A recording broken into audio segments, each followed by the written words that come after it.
Thank you everybody for coming. How many of you are here for the first time? Just me. Okay. I'm the new guy.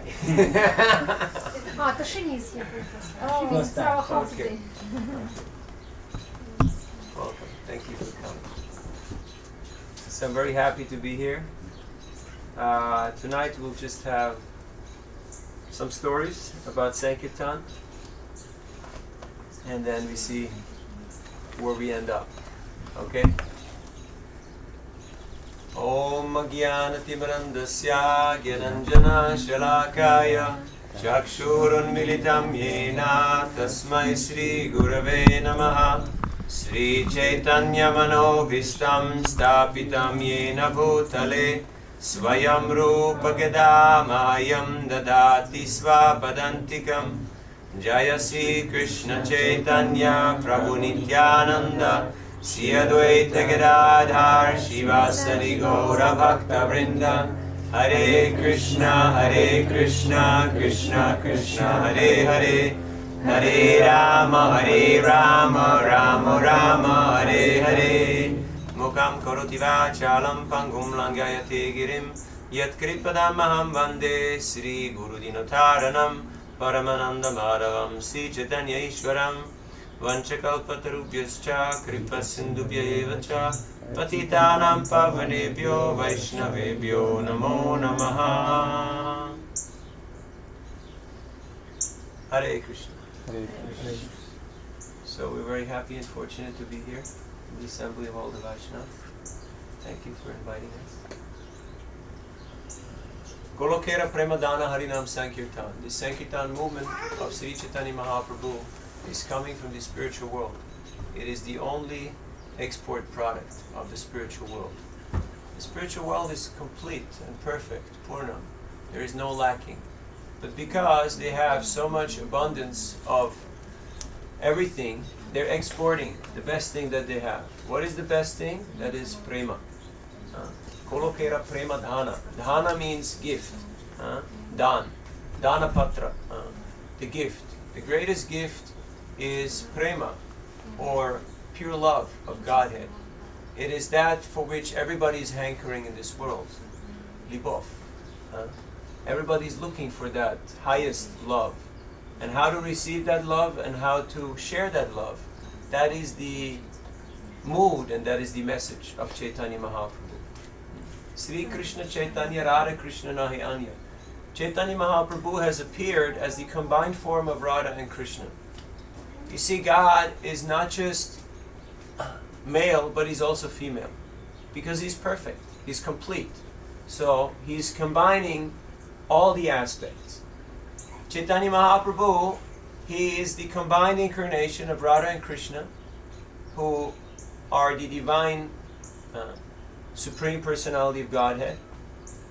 And Mahaprabhu has appeared just some 500 years ago to bestow this prema, this highest love, this highest gift of love of Godhead for all living entities of this world. Now, if you go to the marketplace in Chicago and you would look for this commodity, you would not find it because it is not available on the marketplace. You cannot buy prema on the marketplace. It is not there. But it is available when you are ready to pay the price. What is that price that Mahaprabhu is asking us to pay? Iskrenitz, sincerity. We have to be sincere. What does it mean to be sincere? It means to not have duplicitous attitude. Duplicity means we have two different types of intentions. There's an apparent intention, but then there's a hidden agenda. That we have another motive. Just like, how many of you were born here in Chicago? Raise your hand. Only Shyamasundar. Yes, exactly. Only the prince. He's born here. So for the rest of us, what are we doing here? Listening to you. Exactly. You came for prema. And that is bona fide. That is a good intention. But if we come here for, machina or dome or this or that. It's not a good reason, because all that stuff is available in every country of the world. You don't need to come to Chicago for these things. There's no need. This is easily available in every city of the planet. But if you want prema, then Chicago is a good place, because there is so many devotees here, Abhishenya, there's so many sadhus who can freely give this gift of prema. Why can the sadhus, the devotees, give this gift of prema? Because Krishna has made his devotees as the distributor, as the agents for distributing prema. Krishna allows himself to be distributed by his devotees. You know, like a company chooses its distributors. Okay, you are a authorized distributor for such and such products. So the devotees are authorized distributors of prema. Just like you can see, Shyamasundar, he's blissful, he's ecstatic, because he only knows Krishna and Mama and Papa and Prasadam. Nothing else. Demons. And Baba. And demons also. Yes, how Krishna killed demons. He likes, yes, To kill. to kill the demons. Yes. So he's having good fun. So he's showing us that we should be simple-hearted. We should not be complicated. Like all of you come from Slavic background, from Russia, Ukraine, Kazakhstan, and you're more simple-hearted. In Russian language, you can say in one sentence 5 times serce, serce, serce, serce, serce. And people say, yeah, it's okay, it's perfect, no problem, right? It's all good, because they understand. But if you do that in America, people will think something is wrong with you. You know, are you having problem in your job, and in your family, or your friendship? You know, are you going sentimental on me, or what's your problem, right? But because you are more simple, and simple means kind-hearted, it means actually sincere. It is much easier for you to accept and to share the love of Krishna, this prema. But if you're trying to become a sophisticated, a complicated American, then it's possible also. Because Krishna fulfills the desires of every living entity. Ye tamam prapadyante tang sataiva bhajamyaham. And he rewards them. So if you want to become hitri, if you want to become a clever, a smart guy, then that opportunity is there. But we're not here to discuss how to advance on that line, but we're here to talk about prema. So how can we accept this love of Krishna and share it with others? First of all, we have to appreciate what it is that Chaitanya Mahaprabhu, what it is that Srila Prabhupada has given us. Otherwise, if there is no appreciation, then we will not feel that this is relevant for me. Hare Krishna. We will not be... You can sit here if you like. There's space for you. We will not be capable of actually taking advantage of this. Like in this world, everybody's proud. It just comes with the territory. You come to this world and you're proud. Everybody's proud of something. One says that a pauper or a beggar is proud of his penny. Have you ever seen a beggar and he's proud of what he has? Oh, I still have 1 can of beer. Okay, so I'm proud of that. Everybody's proud about something. But we should have appreciation for things that are actually meaningful, that are actually precious, that are relevant. So what is that highest gift? It is love of Godhead. Once you actually taste love of Godhead, there is no other desire, there is no other need, there is no other lacking. When you feel Krishna's love in your heart, and you're capable of sharing that love with others, you're fully satisfied. There's nothing else that you want, there's nothing else that you aspire for. That is the state of perfect peace and happiness. Sounds pretty nice, huh? Would you like to achieve that state? Sure. Yeah? I know, it sounds pretty spectacular, but it's actually our inherent birthright. Nitya Krishna, Krishna Bhakti Sadhya Kabunois, Shravanadi Shuddhachite Korya Udoy. This love of Godhead, this Krishna Prema, is dormant in our heart. It is not something new or something external that we're trying to acquire. Just like you came to Krishna consciousness and you're chanting and you're reading Bhagavad Gita. It's quite natural, isn't it? It feels like, yeah, this is right, you know? This is good, you know? This is what I was thinking of for a long time. I was just distributing books in Canada, in Sudbury, Northern Ontario, and which is a mining town. Quite rough neighborhood. Have you been there? No, I heard just. Yeah, so they're getting nickel from the earth, big huge mines on the ground. And there's distributing books there, and there was one girl at the bus station, and she took a book, and later on when I walked by, she was reading, and then she was kissing the book, and then she was reading, and she was kissing the book, and she was reading, and she was saying, yes, yes, yes, this is it, you know? So, and we all felt the same when we came to Krishna consciousness. That this person, Prabhupada, he has been empowered to say what I have been thinking, what I have been feeling, what I have been meditating upon for a very long time. So Krishna consciousness is not something external, something artificial that we're trying to impose upon our lives, but it is quite natural. So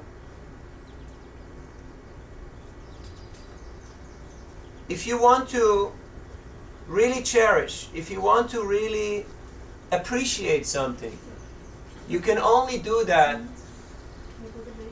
when you share it with others. How much can you enjoy alone? Just like you have your favorite food, you have your favorite ice cream, your favorite chocolate, but you're sitting alone. How much fun is it? Sometimes a lot. Sometimes a lot, yeah. But if you're together with some friends, then the fun increases much more, right? Well, you're sharing it is a fun already. Yes. This is the process we enjoy. Just by sharing it, you don't even need to eat it. Have you ever had guests at your home and more people showed up than you expected? I know you have experience of this all the time. And sometimes you just serve and serve and serve and there's nothing left. But you don't feel hungry. You don't need to eat. Because just by the happiness of the others, you feel so happy. So who is more happy? The guy who eats or the guy who cooks? Who cooks? Well, the girls know, but the guys... Hopeless. Hopeless. So you try it. If you really want to appreciate Krishna consciousness, you have to learn how to distribute it. Then you really can cherish. You will realize things that you could never realize on a theoretical level, simply by seeing other people appreciate Krishna consciousness. I was giving Sunday Feast lecture in Kiev Temple. There was about 400, 500 people there. And one 14-year-old girl asked me at the end of the class that she had something to tell me and she had something to ask me. So she asked me, she said, I have all of Prabhupada's books, but there's 3 books missing in Srimad Bhagavatam. And how can I get these books? Because she's going to school, she doesn't have any money. So that was her problem. You know, for a 14-year-old girl, it's quite interesting problem, you know, that 3 books is missing in her collection of Srimad Bhagavatam. So I gave her some tips how she can get those books. So, and then she told me that her mother is selling samosas, prasadam, in the marketplace. And the old lady which is selling the cheese, the seer that goes into the samosas, that old lady, she died just a few weeks ago. But that girl said, this old lady has gotten very good destination. I'm sure she is now in good place. I said, how can you be so sure? She said, because she always gave best price for the cheese, to her mother, and also she bought a book from this girl. She took a book from this girl. So I was quite surprised, how can a 14-year-old girl have so much taste and so much faith in Srimad Bhagavatam? And here we are, most of us grown up, except one. Everybody else, Bolshoi Malchik and Livuchka, all big girls and boys. But how much faith do we have in Srimad Bhagavatam? Do we have a plan to read Prabhupada's books every day? I know we read the news and we listen to the this and the that and messages and internet and blah blah blah and all the stuff that's going on. But how much time do we spend every day? Huh? 3 hours. That's pretty good. That's pretty nice. Huh? So please take your time to read Prabhupada's books. I know you're all leading pretty busy lives, because just to sustain here in America, the American dream, you have to work hard, because otherwise it doesn't work. Nothing comes easy. But let us not get messed up in our priorities, and let us put Krishna at the top, because if you have Krishna, you have everything. And even though you may have everything else, but you don't have Krishna, you got nothing. You got nothing. There's plenty of people with a lot of opulence here, but because, for the most part, they're not Krishna conscious, so they cannot really advance. I was taking a night train from Kiev to Donetsk, and you know how it is when you take night trains in the evenings. People come in there with big bags, and there's this small corridor. You've all taken night trains in Ukraine. You know what I'm talking about, right? You speak from experience. So I was there with another devotee taking that night train, and there was 2 fellows who came into the train, and they had shaven heads, and they had strong necks and very muscular bodies with, tight t-shirts. They look kind of scary. So they walked up to me, and one of them came straight close into my face, and he asked me, Krishnite? And I was, yes. Because, what can you say? I mean, yeah, it's a fact. I'm a Hare Krishna, so. So he said, thank you for giving this knowledge to all the people. I have 3 books of Prabhupada, and I'm reading regularly. He's a simple guy. He's driving a truck. He was there with his friend and his family. And he asked me, so how do I do this chanting of Hare Krishna, Should I chant in my mind, or should I speak it, or should I chant on beats? So we had little japa workshop there in the train, I showed him how to chant japa. And he took books and he gave me a donation. And then they were in the cabin right next to us. Him, his wife, their son, 5-year-old son, his mother, and his friend. So the next morning, I told my friend, we need to give them prasadam. But I said, I don't have any prasadam. He said, I also don't have any prasadam. And I remembered, the devotees in Kiev, they had given me this huge bag of Mahaprasadam. So, when somebody gives you prasadam, never refuse it, okay? It may not be for you. You may only be the courier, the messenger, that you bring it for somebody else. So never refuse prasad. Always accept it. If you can't eat it, you give it to somebody else. I mean, the devotees, what they think. I'm sitting in the night train and I'm eating all night, in the train. Samosas. No. But it was not for me. It was for them. So the next morning, when they got up, night trains, people get up. It's not a pretty scene. So anyway, I gave them samosas and sweet balls and this and that. And they had, a few bottles of beer there. And so anyway, they were, wow, this is wonderful. So they were all taking prasadam. And then we arrived in Donetsk. And it was raining. And it was 5 degrees. Now for you this seems like, you know, a normal summer day. But I just came from India where it was 40 degrees. So I arrive in Donetsk in the morning, it's 8 o'clock. I haven't showered, I haven't eaten. It's cold, it's raining. And the devotees are not here. So I'm like, okay, fine. What do, you know? You wait. What else can you do? Right? Story of our life. So you wait. After 5 or 10 minutes, the devotees came. And they brought me this huge garland from Prabhupada. Big red garland, like, you know, massive.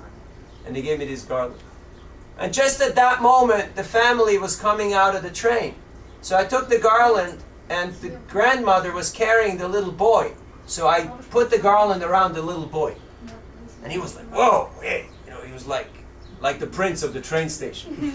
And naturally the grandmother, she became very happy because the little guy's happy, so she became happy. The whole family was happy. And I told the man, you know, we have this program in the temple, why don't you come? So the same evening he came. And for 3 hours, he listened to Kirtan, Katha. He took part in the whole program, and at the end he told me, you know, now my family is convinced about Krishna consciousness. So it is good that we give people books, but it's not enough. It's good that we give them prasadam, but it's not enough. It's good that we explain them how to chant the holy name, but it's not enough. What do we have to do? We have to make ourselves available and accessible for the people so they can actually learn the practice of Krishna consciousness by our own example. We're all sitting here today because somebody dropped some nectar on our head. Some drops of nectar. That's why we're here. So I've not come here to teach. I've come here to share a few stories to inspire you to also become fountains of nectar. To also drop some nectar on other people's heads.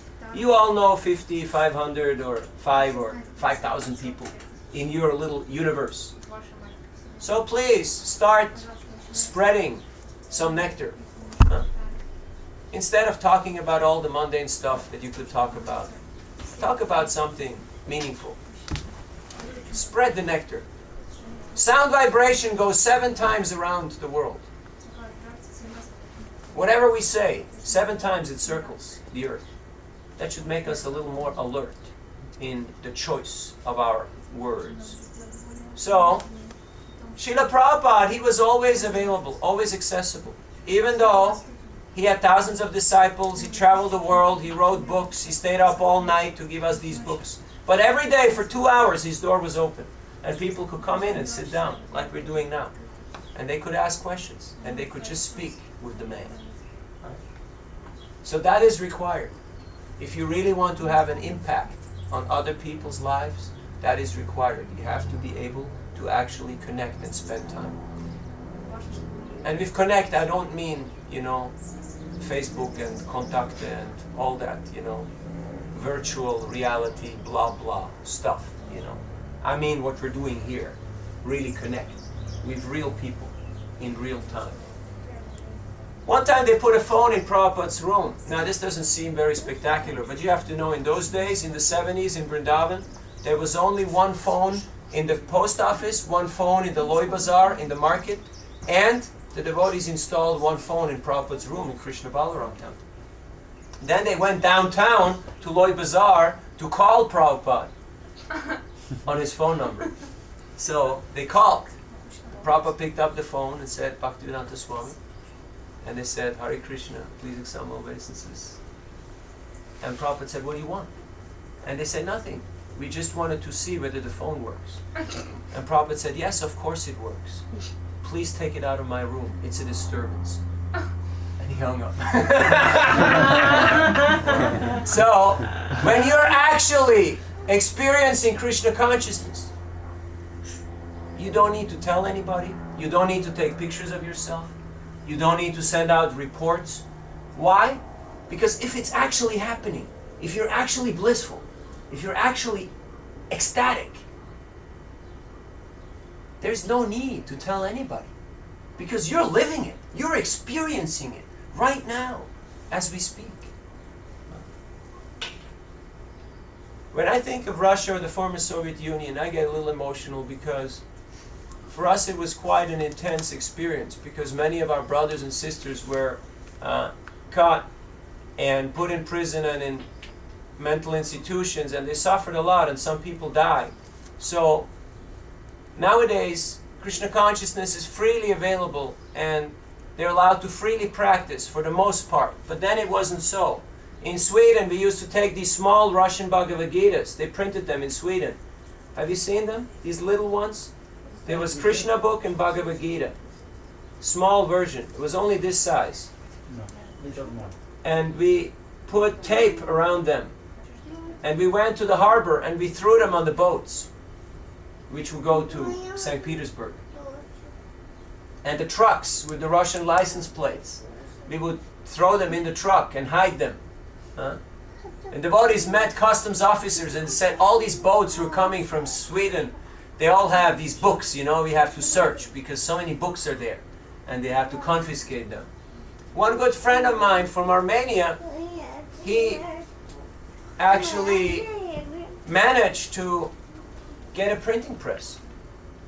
Now that's in the early 80s. That was quite unheard of.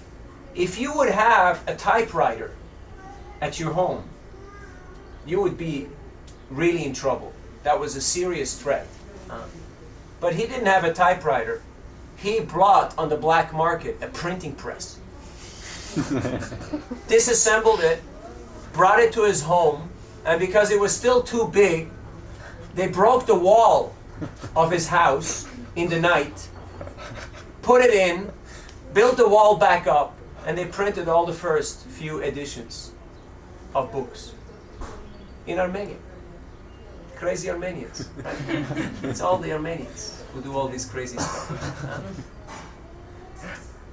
And of course, they were after him, but he never got caught. Purchased paper on the black market, purchased ink, drove around, distributed these books to all the different parts, like that. So, I was in Yekaterinburg, Urals, and I met one of my heroes. Her name is Tulsi Rupini. She is 64 years old. She's a grandmother, and she has many children and grandchildren, but every day for 4 hours she goes on Sankirtana to distribute Prabhupada's books. Now Urals is quite cold. A lot of snow there, a lot of ice there, but she's out every day for 4 hours. She's an old lady, big babushka, like really strong lady. So how does she cannot run around. How does she distribute books? She just stands on the walking street. They have this little arbatye, this little center street. She just stands there and smiles. And then she calls people over. She says, this book is about Krishna. And it is good for you. I want you to have this book. This book will help you. Now people many times they say, oh, I don't have any money. She says, that's okay. You can bring me the money tomorrow. I will be here waiting for you tomorrow. And people come back the next day to give her money.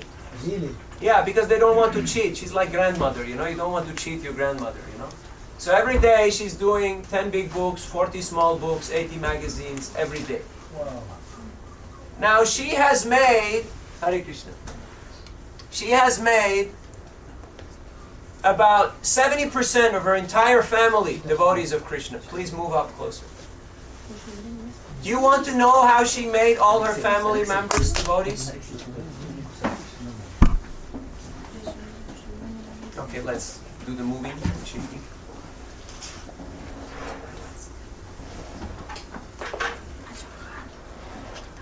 Do you want to know how she made her entire family devotees of Krishna? Yeah.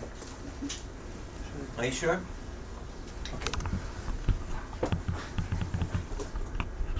She gave everybody prasadam, she gave everybody books, but still, people were not so responsive. So what did she do?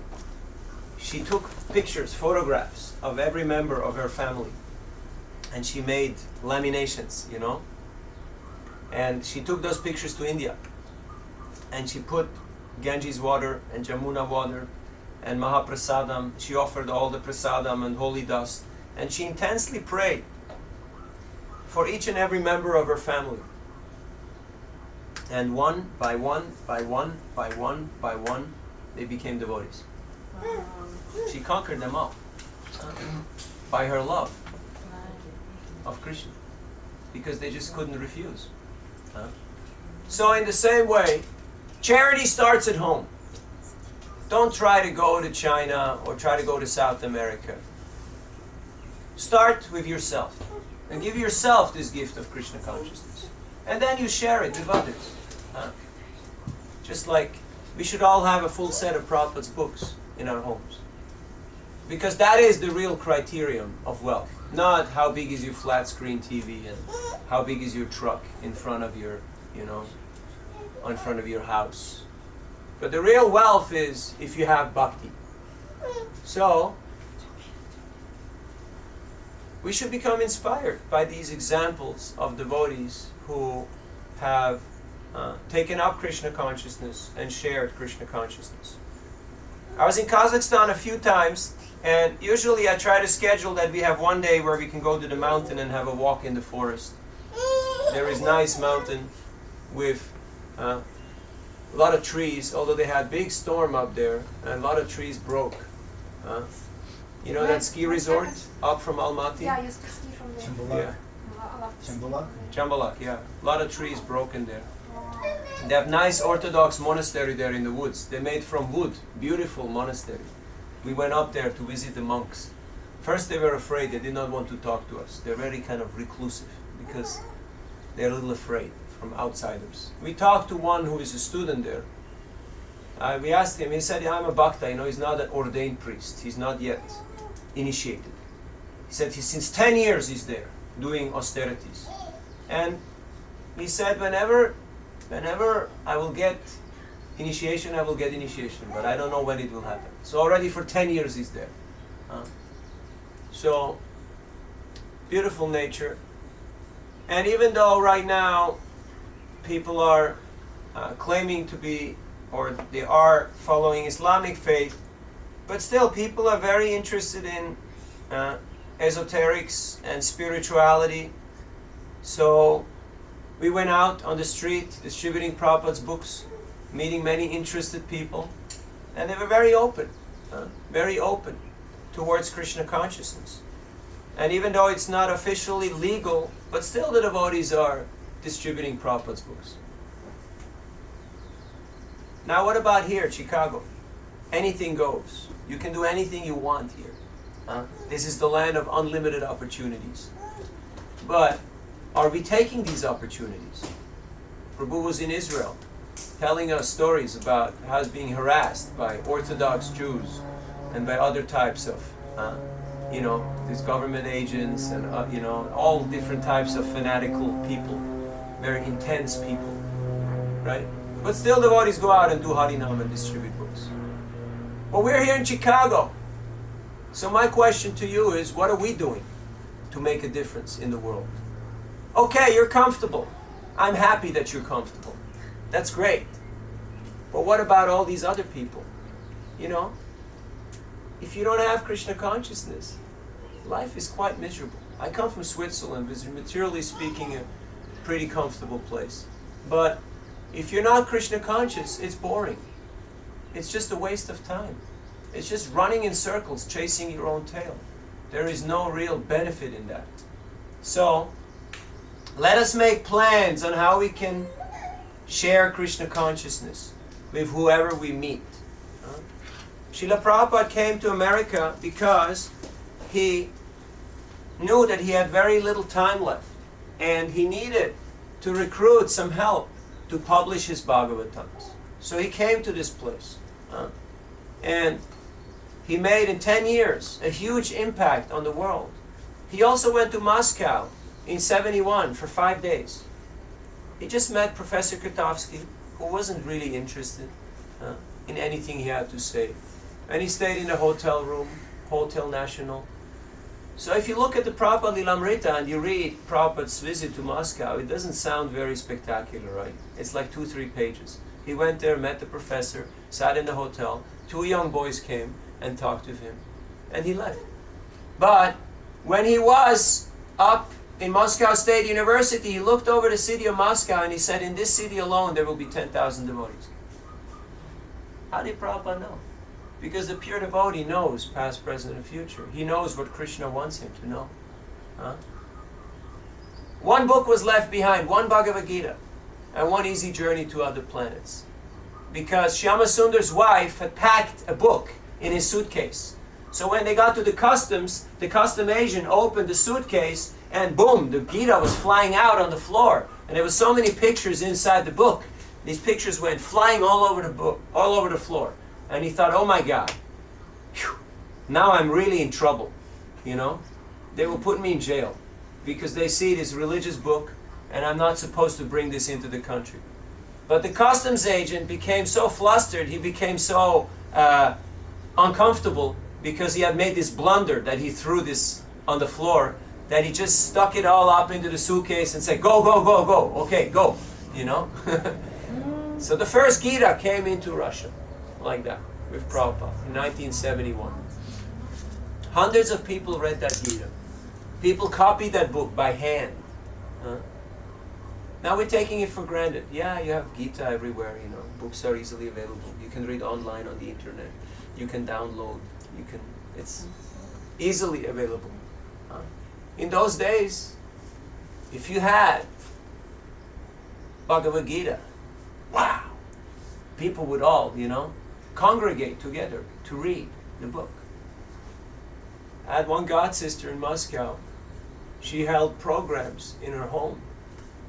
I met her on the 40th anniversary of Prabhupada's visit to Moscow. 1971, that was 2011. And she had gatherings in her home, and one devotee gave her a letter. She didn't know what was in that letter. And KGB came and raided her apartment. And because of that letter, she went to Siberia for 3 years. And she just told this story like, you know, and then I went shopping to the mall, you know. Then I went to Siberia for 3 years, and I was there. And, you know, it was tough in the labor camp, but I was preaching. And then I came back to Moscow, and I continued with my programs. To this day, she doesn't know what was in that letter. But she's not grumpy. She was not, oh, you know, why did I do this? Why did I become a Hare Krishna? Why did, you know, I get this bad luck and all that? She was just, you know, this is the life I chose, and this is what I do. So we all have our own little struggles, our own little, you know, ups and downs, our own little successes and failures in life. But when we hear these stories, then, you know, it puts things a bit in perspective. Okay, what's my challenge, you know? What's my difficulty? Somebody looked at me, or somebody said something not so nice, you know? Okay, are you ready to go to Siberia, you know, to the Gulag for 3 years? I don't think so. I was in Bali, Indonesia, distributing books near the beach, and I met a young couple from England. They bought books, and after I looked at them and I said, what are you guys doing here? Because they had tattoos and piercings and metal in their face, and they didn't look like they belong in this tourist place, you know. What are you doing here? And they said, you want to know? We're going to Australia, and from there we're going to Antarctica, to South Sea. And we're trying to stop the Japanese from killing the whales. Now, how do you do that? I said, well, we take a boat and we go between the whale and between the hunters, and, you know, like we try to, they're activists trying to help the whales. I thought, wow, these guys are ready to die for a bunch of fish. It's pretty cold down there, you know, in Antarctica. And there's no police there, you know. So they're ready to die for a bunch of fish. What am I ready to die for? Now, I know this is not the topic of tonight, but still, in the Bhagavatam there is the story of Dadichi Muni, who was asked by the demigods, you know, we need your bones because we need to make a thunder, we need to make a weapon in order to kill Vritrasura. So they asked him, excuse me, sir, can you please step out of your body because we need your bones, okay? Can you do that for us? Like, for a moment, you know? So he had to leave his body so that they could use his bones to defeat the demons. We all have to leave this body one day or the other, so why don't we use this body for something useful, for something meaningful? This body will meet an unglorious death. Huh?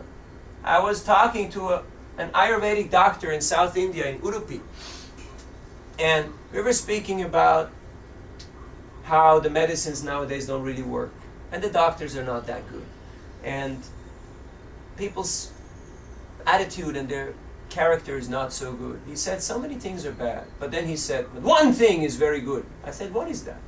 And he said, simply by chanting Hare Krishna, you can get supreme perfection. I said, doctor, are you a Hare Krishna? And he said, yeah, of course. Because he's Udupi, in Udupi everybody is a devotee of Krishna. So then he told me something else which was very interesting. He told me, everybody in this world is lying and cheating and stealing and doing so many bad things. Why? Just to try to get some friends. How can I get some friends? People read books, how to win friends, how to do this. How many friends do you have on Facebook? So, doing all kinds of outrageous, of illegal, of stupid things, of embarrassing things to try to create so-called friendship. But he said, all you need in life is 5 friends. Do you want to know what those 5 friends are? Are you sure? Yeah. I'm going to tell you, even if you don't want to know. That's the kind of guy I am. So, all you need is 4 people to carry the stretcher and 1 guy to light the fire. These are the 5 friends that you need. And these 5 people, they're already available for you. They're already waiting for us at the right place at the right time. So we don't have to impress anybody. We don't have to do anything, lie, cheat, steal, do all that stuff. Because our 5 friends, they're already waiting for us. So knowing that should take a lot of pressure off of our back. So we can actually focus on what is the real business of the human form of life. What is the real business of the human form of life? It is self-realization. Because the animals, they're much better at eating, sleeping, mating, and defending. They're much better at doing that stuff. The humans are not very good at that, I really tried to eat more, but I couldn't because I had something, late lunch. So I couldn't eat more, even though it was fantastic. Prashadam. No? The animals, they can eat constantly. There's no problem whatsoever. So the human form, the human body is not meant for these animalistic pursuits. We're lousy at them. But what is the prerogative? What is the actual special feature of this human form of life? Atato Brahma Jigyasa. Now is the time to inquire about the nature of the absolute truth. We have this ability to question, why am I here? Why am I suffering? An animal cannot ask that. You can show the banana and then you hit it with the stick. And then you show the banana and you hit the stick. And you show the banana and you hit the stick. Huh? The animal cannot question what's going on here. As humans, we would think, banana stick, oh, I don't like this game. Okay, can we play another game here? Right? We're humans. We're not supposed to go for that. But because we're sometimes foolish and we're still following animalistic life, we're still being caught in this bubble. And we create philosophies, you have to take the good with the bad, it has to go a little down and then it will go up again and all that kind of nonsense.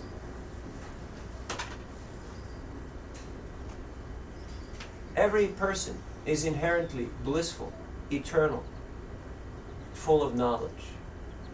So, to reawaken Nitya Siddha Krishna Bhakti, Sadhyakabunoi, Shravanadi Shuddha Chitta Koryodoi, to awaken this dormant love within our hearts, this is the process of Krishna consciousness. So through hearing and chanting in the association of devotees, and especially through sharing Krishna consciousness with others, your own realization, your faith, and your taste for Krishna consciousness will increase. And that doesn't just mean friends and family, it means everybody. And the good thing here about America is that everybody's the same. Everyone's on the same page. Everybody came from a bunch of places, and they've been all over the place, and now they happen to be here. Okay, so please try this out. You have tried everything else. You've got nothing to lose. So let us make a plan how we can share Krishna consciousness with others. And in this way, we can try to show our gratitude and repay a little bit of our debt to Prabhupada. Once I asked devotees, I always ask them, how do you come to Krishna consciousness? And 2 boys in a class in Russia, they didn't want to tell. So I said, okay, it's okay, you can tell me later, you know. So later on they said, you know, we were thieves. They were young boys. And this, in Russia, 2 young boys. They were thieves. Water. Oh.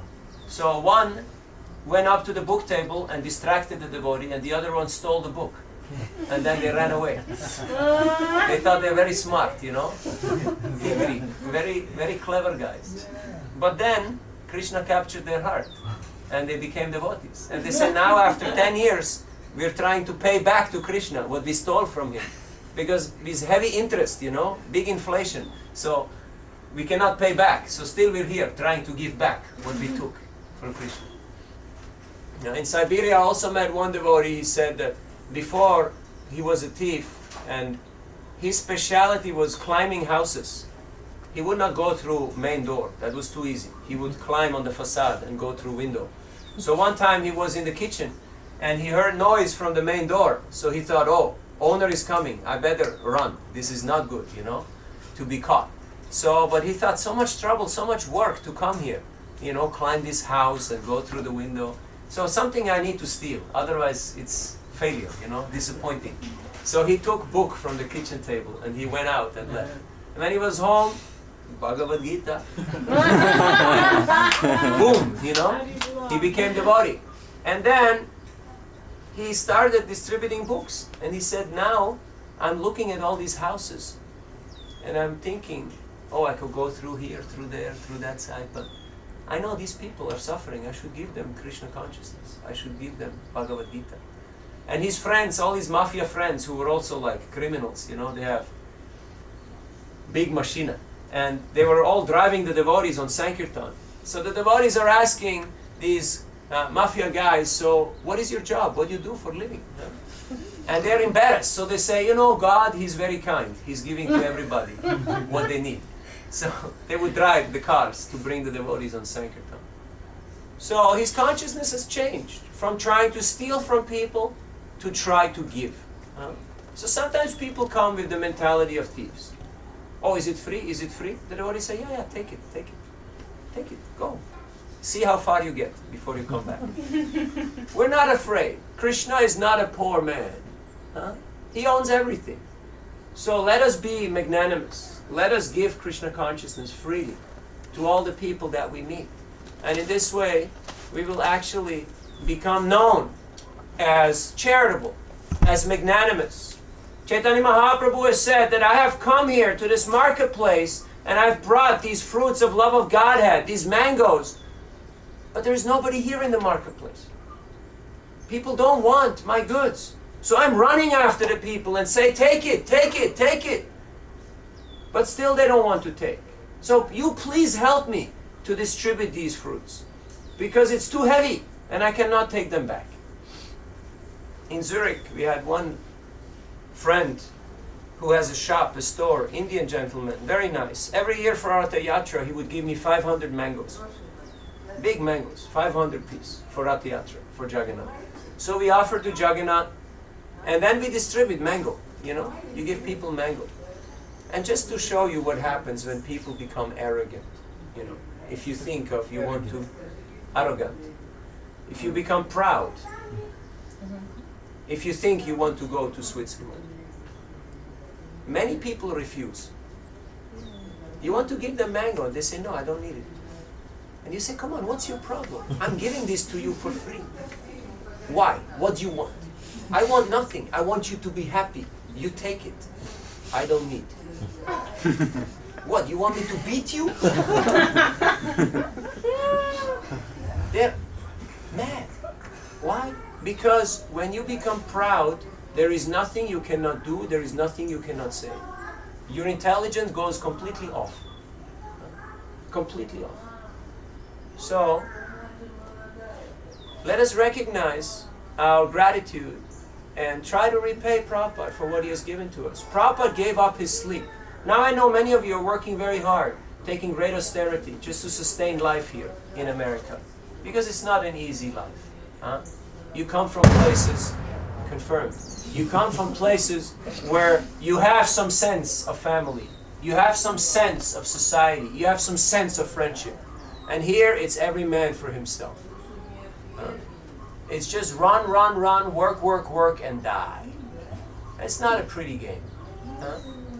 So, you have given up a lot. But have we given up sleep? No. Nobody's ready to sacrifice their beauty sleep. Okay, you can ask for anything, but not my sleep, okay? Right? Sleep is sacred, right? Don't go there. Don't go there. Prabhupada gave up his sleep. When the whole world was asleep, Prabhupada got up. He went to bed at about 9:30, 10 o'clock. And at midnight, he would rise, wash his hand and face, and start translating Srimad Bhagavatam till about 4 o'clock. Then he would chant japa. Then he would go for Mangalarti. Then he went on morning walk. Then he gave Bhagavatam class. Prabhupada sacrificed his sleep to give us these books. So if he has made that sacrifice, we can also make little sacrifice of our time to study these books and to distribute these books. It's not so difficult. If you have something that you like, you just say, hey, you know, this is good, this is nice, please take it. I was waiting to board a flight in Bombay, and one American businessman, well-dressed, looked at me.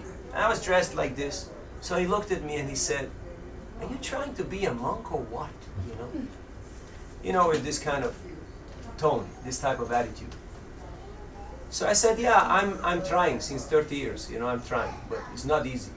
But then I saw the lady at the gate, she picked up the microphone and she started announcing the flight for the boarding. So I know I have 5 seconds, then we'll move.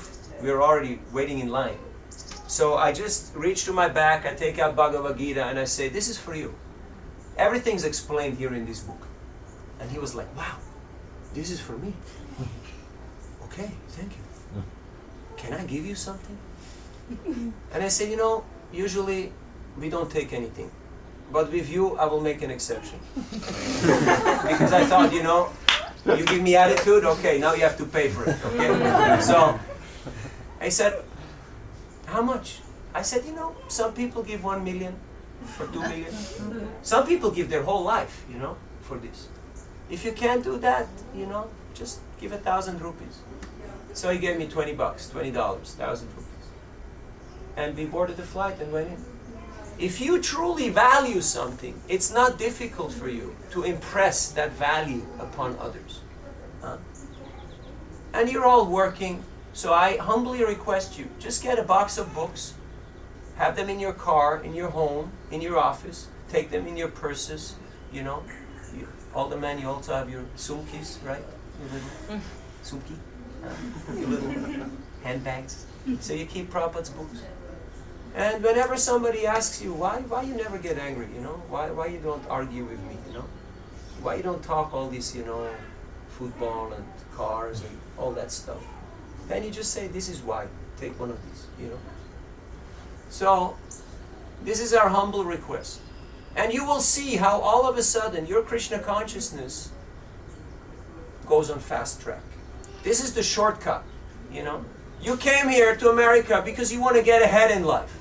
Okay, this is the shortcut. If you really want to get ahead in life, if you really want to get a lot of realization and grow up fast, you go on Sankirtana. I started distributing Prabhupada's books when I was 15 years old. And I grew up fast because the realization that comes with doing the preaching work is very wonderful. Now it is not us, it is the service that is wonderful, and everybody can engage in this service. If a 14-year-old girl can have so much faith and so much taste, then all of us, what is our faith? What is our taste? What is our conviction?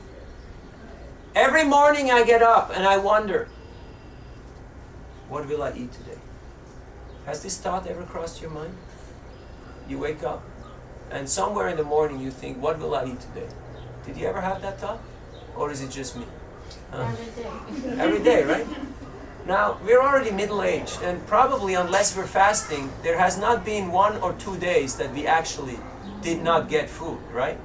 You all look pretty okay, so you got your food, right? But every day we wake up and we worry. What about my food? What about my job? What about my house? What about my friends? What about my money? What about this? What about that? And our mind has made us miserable. But if we learn this art of actually caring for others and doing something, para upakar, doing something good for others, our own problems will shrink and they will become inexistent. And all of a sudden you're very blissful. You're actually quite ecstatic. So this process of Krishna consciousness is magic. And if you want to experience the magic, you don't pay, and go to Vegas to see the magic show, but you go on Sankirtan. Because if you give people Prabhupada's books, you will see the magic. Like today, I had many people. They were switched off. They were totally bleak. And they just, humdrum, everyday business. Okay, I got my lunch break, and they're stuffing their face with something, just, going through the emotions. And then they meet a devotee who gives them a book and says, this book is about happiness. Have you heard of happiness? You do smile sometimes on Wednesdays, right? It does happen. Yes, always. I knew it. Huh? I came all the way from India just to meet the happy people of Chicago. Are you one of them? Of course, I knew it. You're qualified. And boom, there goes the book. And all of a sudden you see the lights go on in that person. You have people who are, all of a sudden they're switched on. They transformed. Transformers? They're transformed. It's like the before and after. Now, when you look at yourself, you can't notice because the changes are incremental. And we're not so introspective. We don't have the necessary distance to ourselves that we can see the improvement. But there is an incremental change. There is a big improvement. So, Krishna consciousness is the greatest gift. If you would have the cure to cancer, the cure to unemployment, the cure to all the bad politics, to all the corruption, to all the heartbreaks and tragedy, the cure to cancer, the cure to AIDS, if you would have the cure to all of these things, what would be the price? Roughly. A guesstimate. What do you reckon? How much would be the price for the cure of all these things?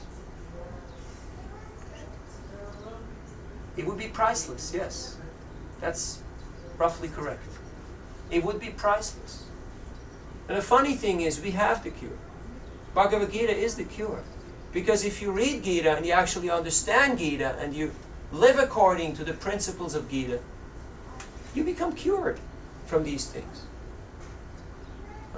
Brahma bhuta prasanatma na shochati na kankshati samak sarveshu bhuteshu mad bhaktim labate param. A devotee is situated minimum on Brahma bhuta platform. What is that Brahma bhuta platform? Na sochati na kankshati, no hankering and no lamentation.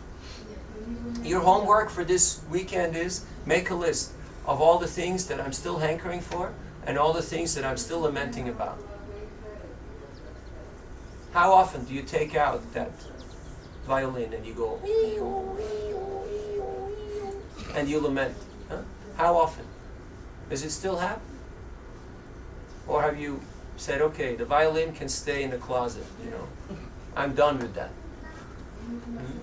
How much aspirations and hankerings do we still have? How many things do we still want? How many places we still want to go? Huh? We'll have to come back to do all those things. A devotee is a person who says, that's it, I'm okay. I'm satisfied. I'm content with what Krishna has given me. As long as we think, oh, somehow I got cheated. I got cheated by my family, my relatives, my government, my society, my friends, my boss. That means we haven't understood Bhagavad Gita. We are exactly where we belong right now. Is that our realization? Do we accept that? Or do we think, excuse me, sir, I think there has been a mistake here. You know, I don't belong here. I deserve something else. I should be somewhere else, doing something else. No. We're exactly in the right spot, at the right time, doing the right thing. But the key, the actual access code, sometimes you see you have Wi-Fi, 5 bars, but then it asks you, password. What's the password? Who knows the password? What is the password? So many good things are going on, but I can't connect. I can't really penetrate. I'm staying on the surface. I'm not really drinking deep. It doesn't really touch my heart. Mahaprabhu has given us the password, Trinadapi Sunichena. If we actually become humble and we realize, I'm a small guy, I'm insignificant. This whole world will go on with or without me. Most of the people on this planet will never know that I exist. And that's okay. My life is good because Krishna loves me. So, once we develop some actual humility, then all of a sudden spiritual life becomes easy. As long as we think ourselves to be something extraordinary, mercy will not find us. Mercy or affection in Sanskrit is named sneha. It also, sneha means affection, it also means oil. Oil is a liquid, it always flows down to the lowest point. Like you find out when you have a house. Water always finds its lowest point.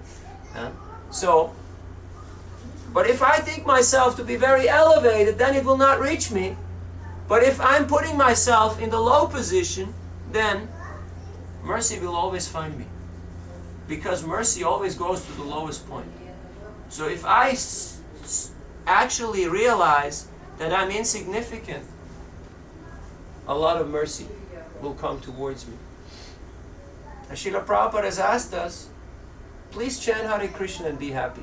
I have not cheated you.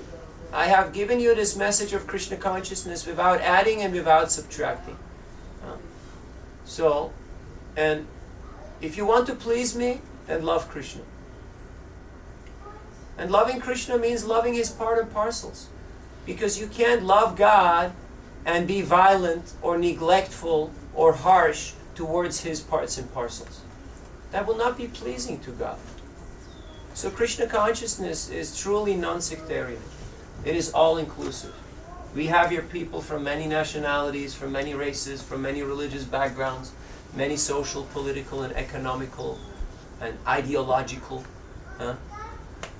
contingencies. But it works. It works. Why? Because Krishna is in the center. And sometimes you're with your own family and your own friends, and it doesn't work. Why? Because there is ego. There is attitude. People want to be controllers. They want to be in charge. So, I would love to see some unified effort amongst our Russian Bhakti Vriksha to do a bit of Harinam, to do a bit of Mukti Sibhushan, to have a bit of outreach. Because you have a nice thing going here. You got a nice, wonderful Sangha. If you want to go from nice to ecstatic, then this is a way. This is the way of how to actually grow. And you will see how people will become attracted. One time we were in Nizhny Novgorod with 3 friends, and we were just standing there and we were talking amongst ourselves, and one lady, she observed us, and after 15 minutes she came to us and she said, we were just dressed pant and shirt. What kind of people are you? You know, just the way you talk with each other is very, very unique, very special. What kind of people are you? What religion, what ideology do you follow? And she took books. So just because she saw the devotees interacting amongst themselves, Srila Prabhupada said that if you want to know who is my disciple, you see who is a perfect gentleman or a perfect lady. So, to practice Krishna consciousness is seemingly a challenge in this materialistic society, but actually it's quite natural. But we need the association of other devotees. We need the help of other devotees. Because Sankirtan means Samyak Kirtan. It means congregation. It means together. It's not one person. It's not one individual. It's a team effort. The name of the game is Sankirtan. It's not golf. It's not Formula One.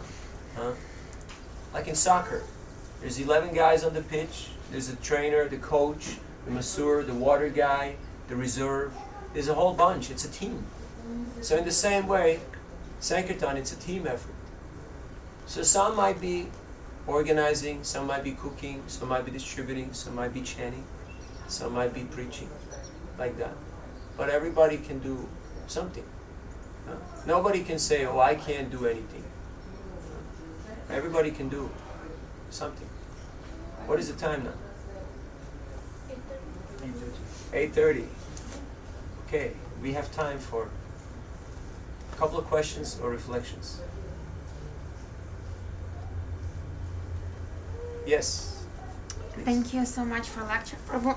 I just have a question. We started you started the lecture from saying when the Sankirtan movement came from, and everybody saying Mahaprabhu came 500 years ago, and the time's going, and it's still 500 years ago. Do we know exactly? Yeah, we know exactly, but because we were lazy to add the years, so we just say roughly 500. Like Krishna, 5,000 years ago. We don't, give the... But it's there. It's in Chaitanya Charitamrita. Anybody knows exactly? By heart? 1486 was his appearance. Okay? Now you do the math. You're the smart girl. Okay. Can I ask another question? Sure. You were also telling that if we have an action and something happening with us in Krishna consciousness, then we don't have to show it to somebody, to make pictures of it and upload it somewhere and so and so and so. I just want to ask you why?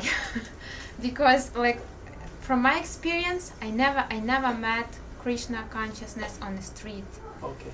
So the thing how I met them, it was online, Okay. kind of this situation. Sure. So why we're not supposed to Facebook is a preaching.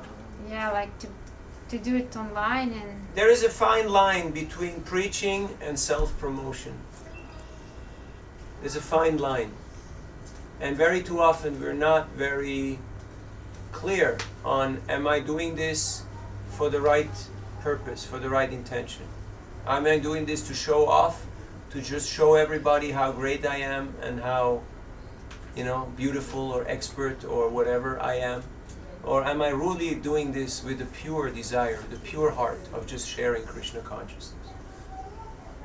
So, we can ask ourselves this question, and I'm sure your motives are honorable, and we give you the benefit of the doubt, but because some people do become a little self-absorbed and indulge in too much internet, and they become a bit distracted. I was taking lunch in one temple, I don't want to mention which temple or which country, together with 6 brahmacharis, monks. And while we're taking lunch, prasadam, I look up and I see that 4 of them are writing SMS with one hand while they're taking prasadam. And I was tempted to say, hey guys, this is not cool, We're supposed to, this is prasadam, we're supposed to give full attention to honoring the Lord's mercy. But when you're a guest, you're just supposed to smile and say thank you and keep your mouth shut. So I didn't say anything. And then I reflected, why am I becoming so Now I knew they're not texting to their girlfriends. I'm sure they're doing, preaching or whatever. Why am I becoming disturbed by their distraction?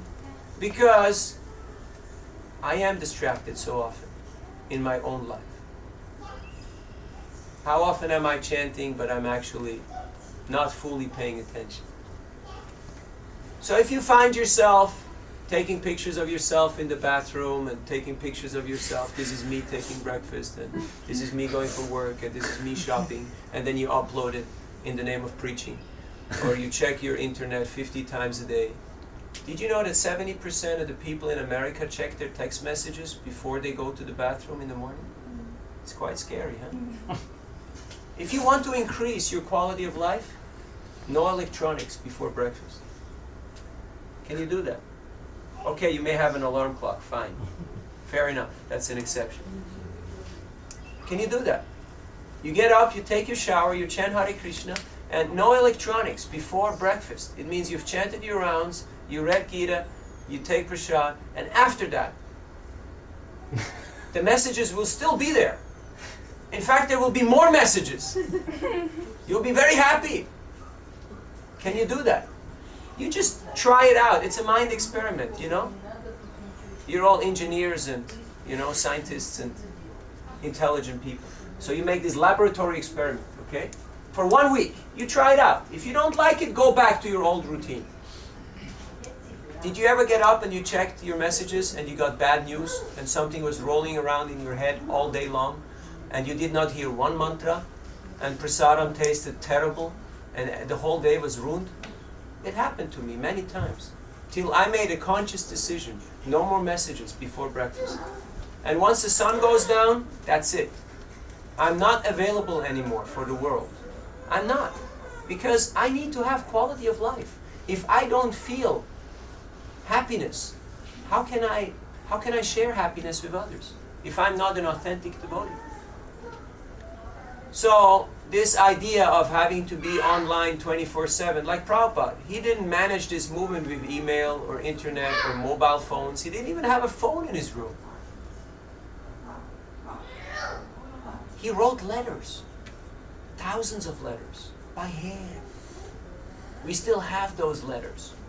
They're precious, they're meaningful. It's not just hello, welcome, and goodbye.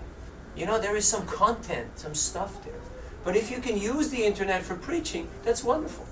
I have a friend in Slovakia, Michael. He has 100 and I think now must be 40 or 50,000, 150,000 members on his Facebook page. It's called Reincarnation. How does he get them? He asks the question, do you want to know what you're going to be in your next life? And then there's a multiple choice questionnaire, which can show you what you will be in your next life. But if you want to make this questionnaire, you have to become his friend on Facebook. And then every day you get a quote of Bhagavad Gita. Every day he preaches to 150,000 people every day on the internet. So then it's okay. But if it's just about me and my own little world, it can be quite distractive, to say the least. And I've seen many people become quite confused or upset by misplacing their, time and their affection. Because you don't really get ras. Real taste comes from real people, from real relationships. And an electronic medium can never give you that type of satisfaction. Is that okay? Yes. Thank you.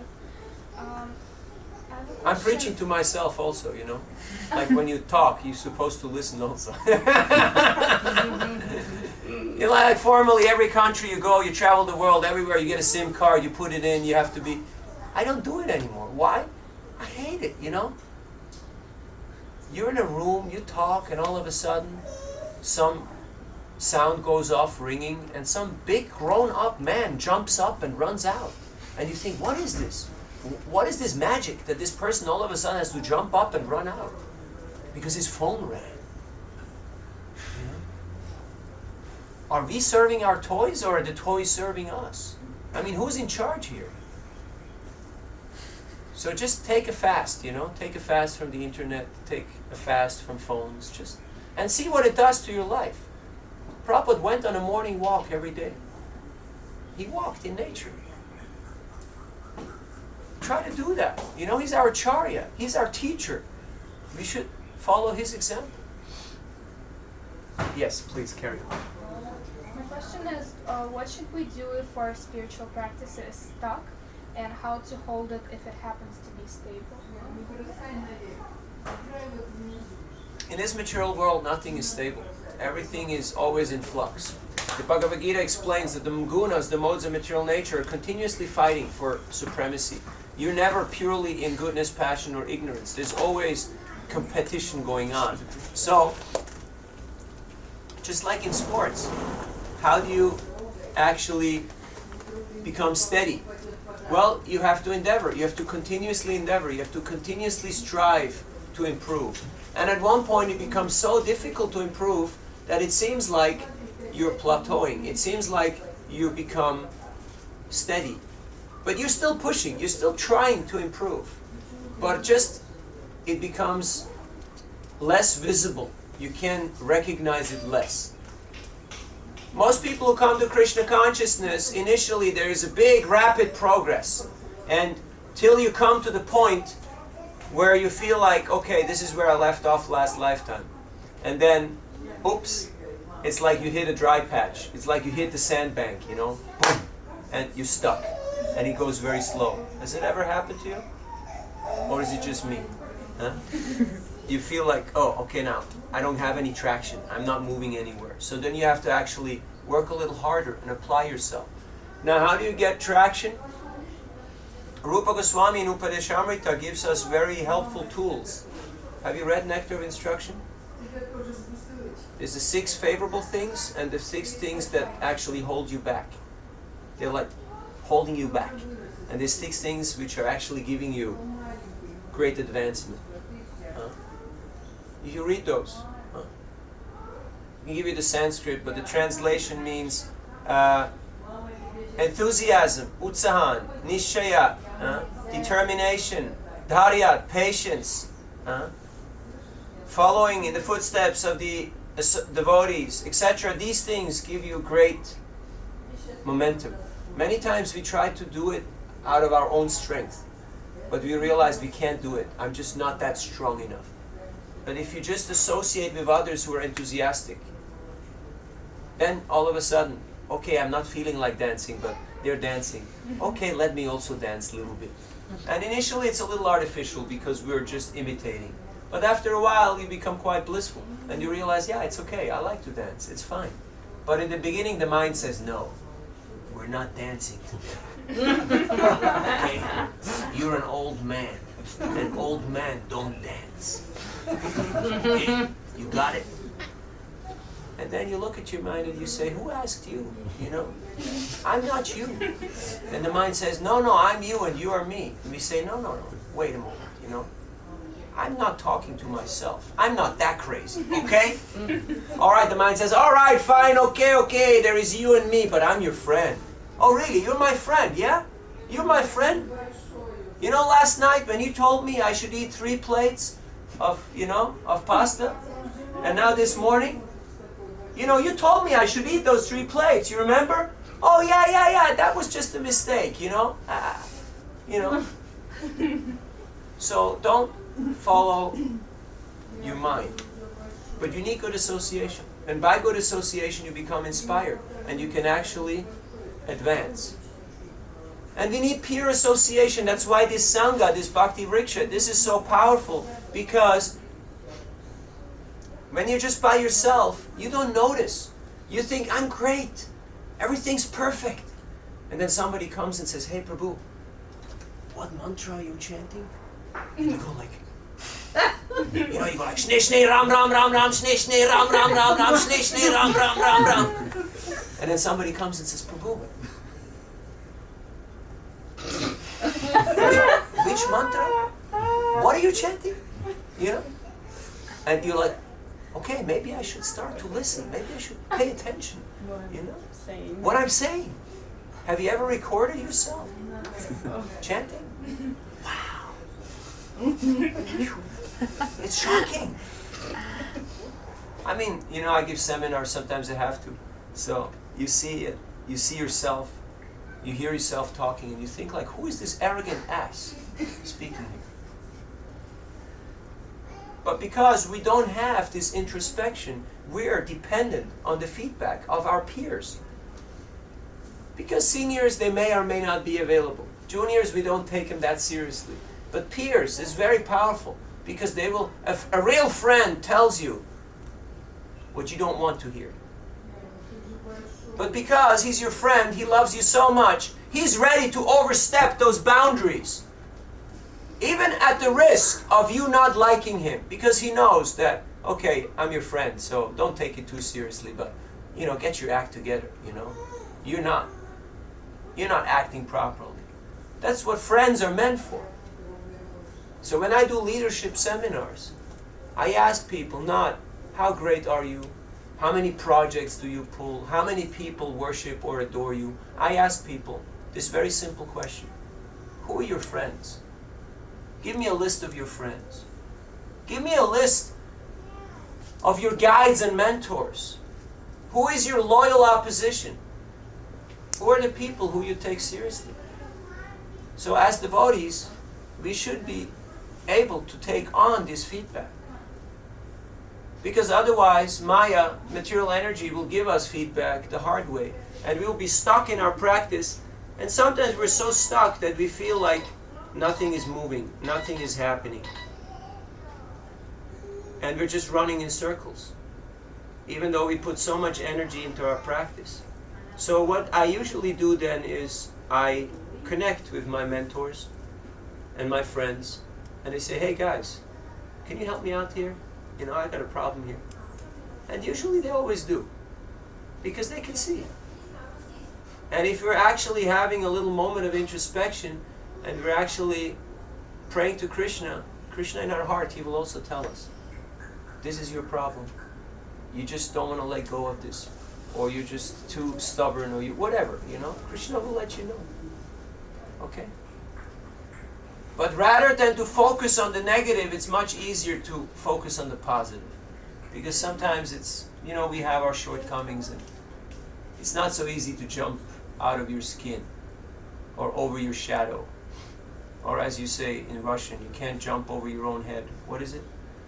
Не перепрыгай через свою голову. Yeah, exactly. Thank you. You can't do that, It's too difficult. But to focus on the positive, that's much easier. So you see what it is that inspires you, what it is that actually motivates you in Krishna consciousness. And you focus on the positive, and you make that stronger. And all of a sudden, the defects, they go away, they become negligible. Bhakti Pareshunubhava Virakti Ranyatrascha Tushti Pushti Kshut. Just like when you eat, hunger goes away, nourishment and satisfaction comes. In the same way, when you practice bhakti, Bhakti Pareshanubhava Virakti Ranyatrascha, you get a direct perception of Krishna. And you get a real taste for Krishna consciousness. And what happens at the same time? Virakti, detachment. You all of a sudden realize, hey, that thing just doesn't mean anything for me anymore. I was crazy about sports. I was a 15-year-old kid. Ice hockey and basketball was my life. I wanted to go to the summer camp with the American basketball cracks, the NBA guys who came to Europe in the summer to do summer camps for school kids. But then I had the choice to go either to the Krishna conscious farm, to the holiday retreat with the devotees, or to go to the basketball summer camp.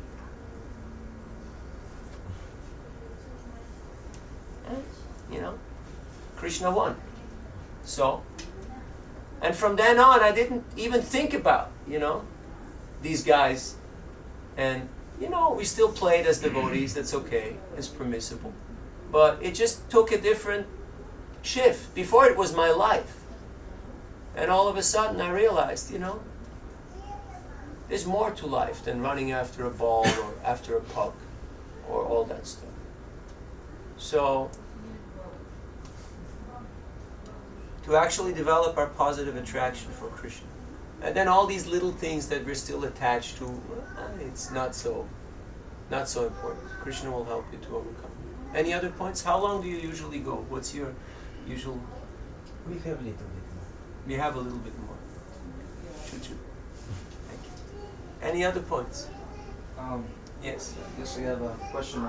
You mentioned things like overcoming pride and arrogance and things of that sort, and having ego, and the way to overcome it is to serve others. But by the process of serving others, with intention, how do you know that you're not working out of your own personal ego, but you're trying to do it to please Krishna, to please God, to please others? How do you know? You will never know. Because the mind, self-preservation is the first business of the mind.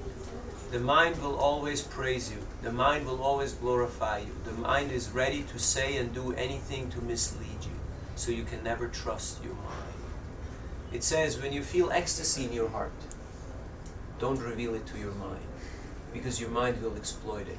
Oh, let me take a picture of that ecstasy and post it so people know he has been ecstatic. You understand what I mean? If you truly feel ecstatic, you don't need to tell anybody. You don't need to promote, because you're actually feeling it. It's happening, and you know it's real.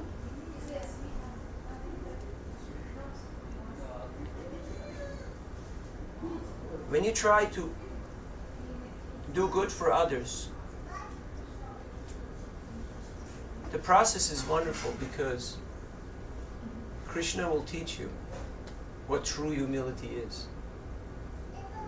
People will abuse you, people will reject you, people will glorify you, people will do all kinds of strange things, and you really gain some perspective on the picture that formerly you didn't know that you could have, and about your own intentions and your own motives. So a lot of people have romantic notions about doing good for others. Oh, let me go to Africa and do good for the people there. I went to Africa many times. So if you actually want to do good for the people, you have to first allow Krishna in your heart and practice Krishna consciousness authentically. And then when you go out and share Krishna consciousness with others, whether the people will reject you or they will praise you, you are not disturbed and not elated. You know the word elated? What does that mean? Elated means you become very excited and, you remain steady. Because you know, if I go either this way or that way, it won't work. I have to stay equipoised. I have to stay sober, like a doctor. A doctor who's operating has to stay sober. People will come and will glorify him. People will come and will attack him, insult him. He has to stay sober. Otherwise, he can't do his job. Brahma, who is the first engineer, the Adi engineer, the original engineer of this universe, when he was performing his tapasya, after a long time of austerities, Krishna came and he shook his hand. And he said, Spasiba Bolshoi. My name is Krishna. Thank you very much for your austerities. And he told Brahma, whatever you're praying for, he said, don't become depressed or don't become anxious. Don't become elated or don't become depressed. Whatever you're praying for has already been granted so many times.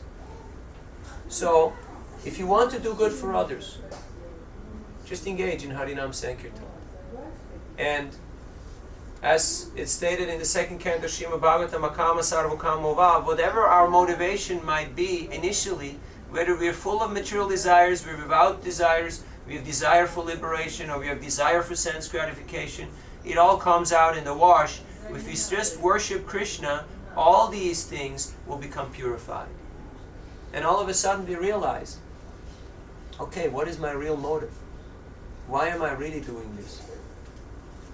And we upgrade our consciousness. We upgrade our heart. Like in a relationship, initially people get to meet each other and get to know each other, and there's some romantic notion and some infatuation. But then once a relationship matures, hopefully, people start to actually appreciate the real qualities of the other person. And they actually, things go deeper. It's like if you see a married couple who has been together for some time, there doesn't have to be physical intimacy or talking all the time. Why? Because they know each other and they're secure. They don't have to check every moment. Are you still here? Are you still my husband or my wife? You see old couples sometimes together. There's not much talking going on, but you see they're tight. They're connected because there is this dependency, because the relationship grew. So in the same way, we have to prove to Krishna that we're actually for real. That we're not just playing games. And then Krishna is ready to invest a lot of potency, a lot of energy in us. To the extent where you can touch people's hearts with Krishna consciousness and they cannot refuse you, because Krishna is all attractive. Just like Srila Prabhupada. He was so magnanimous and so open-hearted and liberal and kind in sharing Krishna consciousness that he practically could melt anybody's heart. Even people who were inimical or who were negative or who were atheistic, they became attracted and they became endeared by him. That is a unique quality of a pure devotee. So just become a pure devotee and preaching becomes quite easy.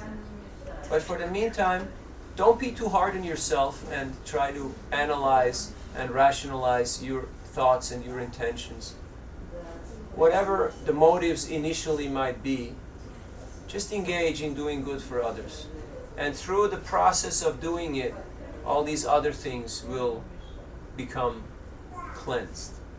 Because very often we're not so clear, what is my intention? What is my real motive? Because there's many layers to a personality, and we're not always going to the heart of the matter. Any other questions? Yes. So many times I've read that if a person is spiritually advancing, he gets more happy. Like it's people around can see that more often. The person smiling all the time. Is that really their characteristic, or what? I mean, you said that if you're truly ecstatic, you don't have to show it, you don't have to take a picture of it and post it online and such. So, if they're happy, do they necessarily have to show it? Like, is that visible? Not necessarily. With the mundane vision, you can't see. Like, you can't. Okay, I will measure your bhakti now. Are you ready? I got my infra blue camera where I can see your aura, how spiritually advanced you are. There's a beautiful verse in the 11th canto of Srimad Bhagavatam. Nrideha madhyam sulabham sudurlabham pavam sukalpam guru karnadaram mayanukulena nabasvateritam pumam bhavabdim nataretsa atmaha. You can only know who is Guru through the ear. You can't see who is Guru. You can only hear. Because by seeing, we'll be misled. If we think, this person can jump this high, or this person knows thousands of stories or shlokas, or this person has long flowing hair and nice dress, or he's got 10,000 disciples. This is all external stuff. This doesn't. And even then, Guru is the person who knows Krishna and who can give you Krishna. So if that person can give you Krishna, he can be your spiritual teacher, even if he can do none of these things, even if he doesn't have any thousands of disciples. There was many very, very advanced sadhus who only had one disciple. There's many sadhus who had no disciples. So you just to make the point, not to say that if you have many disciples, you can't be a pure devotee or you can't be advanced. But we have these stereotype ideas of what it means to be spiritually advanced. But that's not reality. So we have to hear.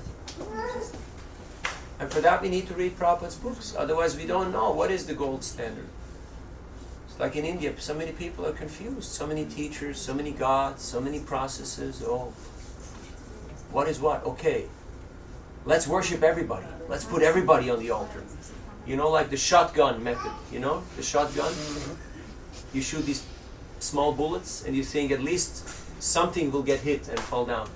So hopefully at least one of them is God. So just in case we put everybody, also the grandfather and the president and just put them all on the altar so that in case somebody is God, we don't offend anyone. We don't subscribe to this philosophy. But as devotees, we're respectful to everybody. We're respectful to the end, Prabhupada one time, he was in his room. There was an insect, and it was on his finger. He told his secretary, please open the window. This insect is hungry. Let it go outside. And he put it outside. So, by looking, we will never know. By hearing, we can recognize who is Guru, and Krishna in our heart will also tell us if we're sincere. So, otherwise we'll be fooled. Just like if you don't know what diamonds are. There's so many glass stones or plastic stones, imitation stones that look like diamonds. If you don't know, you'll be misled. So first we need to know. We need to study the books. We need to study the science. That's why it said you should, for at least a year, study Shastra and practice Krishna consciousness before you choose spiritual masters. Sometimes people come and immediately first time they say, okay, this is my Guru. And then later on, then they see another one. No, that one's my Guru. No, that one is my Guru. Well, now I'm confused. Okay, I want all of them. Or I want none. What should I do? Just calm down and read the books, hear Prabhupada's classes, and eventually Krishna will make it clear. Okay? It's not a cheap thing. Sometimes we think, whoever is most popular, or whoever has most disciples, or whoever comes here all the time, that might work, that might not work. It's a personal thing. To actually surrender. To surrender means to give one's heart. You only have one heart. You can only give it once, Once it's given, it's given. You can't take it back. So, how to have that faith? We need to know. And for that we need to read Prabhupada's books. Any other points? Yes. Sometimes I have even this spiritual desires, like going to a dham or like doing something even spiritually, or maybe going to Sankirtana or something. But even that seems to be like really difficult, which doesn't happen even after like really praying for like so long, and it just doesn't happen. God helps those who help themselves. Things in this world don't just manifest by praying. You also have to put in the effort. So you make a conscious effort, and you have to see whether it's actually feasible. I may want to be in the Dham and here and there, but you're here now. You got a family, you got job, you got kid, husband. You can't just say, I'm going. Gurudev is coming. I'm going. And then your husband goes, oh no, there she goes again. What's going on now? You have to balance, your duties and your ecstasy, Your karma, your dharma, you have to... It's like a train runs on two tracks. We have our constitutional nature and we have our conditional nature. We have our material duties and we have our spiritual duties. And if you can align them so that they're not conflicting, that they're going parallel, then our spiritual life will be steady and safe. But if we are all over the place, then there is difficulty. So, you have family, you have duties. You have to see how You know, Dham is not a physical, geographical location. You can be here in Chicago, but you're in Jagannath Puri, you're in Mayapur, you're in Vrindavan, because you're talking about Krishna, you're sharing Krishna consciousness, you're preaching. You can always do Harinam, you can always do Sankirtan, not just when there is big festival, then everybody puts on nice dress and goes out and has nice dance. But you can do that anywhere, anytime. Doesn't mean you need to be many people. Lord Nityananda and Haridas Thakur, they went out, just the two of them, knocked on people's doors and told them, Bhaja Krishna, Bolo Krishna, Koro Krishna Shika. Please chant Hare Krishna, take Krishna's instruction and follow them. Give your life to Krishna. So, you can be a preacher by being a housewife. There's many good examples of that. Sometimes we think, I want to be something else. I don't like my position. I don't like my duty. Well, read Bhagavad Gita. This book is about a person who had problems in his job, problems in his family, problems in his life. He had problems with himself. Did you ever experience this situation, that he had problems? Every day, right? And now he asked his friend, now he was very lucky because his friend was Krishna, his friend was God. So he asked his friend, what should I do? And what did Krishna tell him? He didn't tell him you have to change your job, you have to change your dress, you have to change your hairstyle. No, he told him you have to change your heart, you have to change your attitude. And you do your duty, but you do it in Krishna consciousness for me. You give up the tendency of being the controller and the enjoyer. But you do it for me. That is Vrindavan. And then still, if you have desire, you will go to Dham eventually. Okay?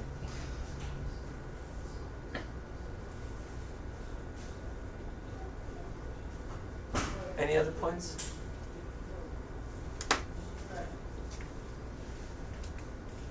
Okay.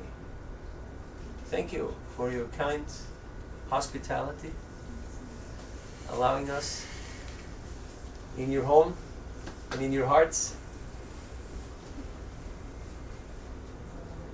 So we wish you all the best on your adventure here of becoming Krishna conscious and sharing Krishna conscious with others. Remember, this is the fast track, this is the shortcut. If you really want to get ahead in spiritual life, start sharing with others. There's a saying, if you want to learn something, start teaching it. Because once you start teaching it, people will start asking you all kinds of questions. What does it say in your book there? I don't know. Oh, maybe I should read it, you know. You can't just go around and say, hey you, take this book. It's good for you. And people will say, well, what, if it's good, why don't you read it yourself? You know? So you have to take the medicine and at the same time share it with others. And people are looking for alternatives. They're looking for a spiritual alternative. Because life in the material world is not easy. It's actually impossible. Spiritual life may also be a little difficult every now and then. You know, you have some rules, you have some regulations. You get up early, you chant rounds, there's things you do, things you don't do. People may think, oh, this is, you know, rigid or complicated. But actually it's quite simple. But life in the material world is quite impossible. So, let us take this nectar of Krishna consciousness and share it with the world. And in this way, you will actually be known as a magnanimous person, as a benevolent person. We have not come here as tourists. We have not come here as immigrants. We have not come here for whatever, for sightseeing. We have come here for what purpose? Can you remind me? Sharing. Self-realization. Yes, sharing bhakti, self-realization. We have come here to practice Krishna consciousness and to share it with others. That is a good reason why to come to Chicago. Otherwise, it's a waste of time. Because I've been around the world, you know, more than a dozen times. And I'm sorry to be the bearer of bad news, but there's nothing out there. It's a bunch of hot air. It's just blah. There's nothing there. real reality, real experience is when you can accept Krishna's love and share it with others. And everything else is pretty much a nuisance. It's pretty much a disturbance. It may be a nice disturbance, but it's still a disturbance. If you have the higher taste of Krishna consciousness, all these other things are quite unappealing and quite unattractive. So we can measure our own advancement by how much am I attracted to Krishna and how much am I still attracted to material energy. If Maya throws that banana, do we still jump? Or do we look at the banana and think, banana is flying. But I'm not a monkey, right? So I don't have to jump, right? Theoretically, yes. But in reality, in practical life, we can see, am I actually detached? So, it's a gradual process. We cannot go from here to there in one jump. It goes in incremental stages. And the association of devotees is wonderful. Krishnadas Kaviraj Goswami says that I'm old and I'm lame and I'm almost blind, but with the mercy of the stick, with the stick of the mercy of the devotees, I can walk and I can write Chaitanya Charitamrita. So in the same way, I'm asking all of you to please put in a little prayer to Krishna for me, because the path through the desert of this material world is not an easy one, and there's many challenges and many setbacks. So you're all devotees of Krishna, you're all praying to Krishna. So if you can put in a little prayer for this fool, that would be greatly appreciated. Thank you very much. All glories to Srila Prabhupada. Harinam Sankirtan ki Jai. Gaura Bhakta Vrinda ki Jai. Nitai Gaur Premanandi.